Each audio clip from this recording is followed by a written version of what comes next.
First, you're gonna take your two bodice pieces. At this point, they should be attached at the shoulder seams already. So out of the full length all the way around of your top neckline, you're gonna be taking this and dividing it into quarter sections. After this, you're gonna be taking your neckline facing piece, folding it in half, wrong sides together, and then you're also gonna mark your quarter points on this. You're gonna be matching these quarter points up, pinning your facing to your bodice. So now it depends on if you want your facing showing or not. If you want your facing to be showing when you're finished, you're gonna wanna sew this facing onto the wrong side. If you don't wanna have the facing showing, you're gonna be sewing it onto the right side of your fabric. I'm gonna be having my facing exposed as a nice trim, so I'm gonna be attaching mine onto the wrong side of the fabric. I now have my facing attached. As you can see, this is what it looks like. Your next step is going to be folding your facing over your seam.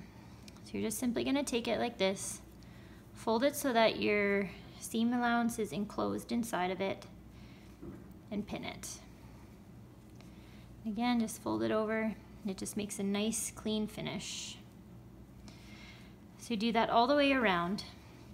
Now you're ready to sew it. You can use a cover stitch machine, or you can use a long straight stitch on your regular sewing machine. Now the biggest thing to remember while you're sewing this is not to stretch your fabric out around the curves. So what I mean is this: when you have the curve, especially around the neckline, while you're feeding it through your sewing machine, you're not going to want to be stretching this to straighten it out as you're feeding it through. What will happen if you do that is you'll have a facing that ends up sticking out like this. So while you're feeding it through your machine, just follow gently the curve like this while you're stitching it. And then you'll end up with a nice neckline. So after you're done that, you can assemble your pieces together. And then once you get to the armhole facings, you're gonna be doing the exact same thing, exact same steps. And of course, remembering around these curves as well too, that just really watch how you're feeding it through your machine, and that will make all the difference of how your facing looks when it's finished.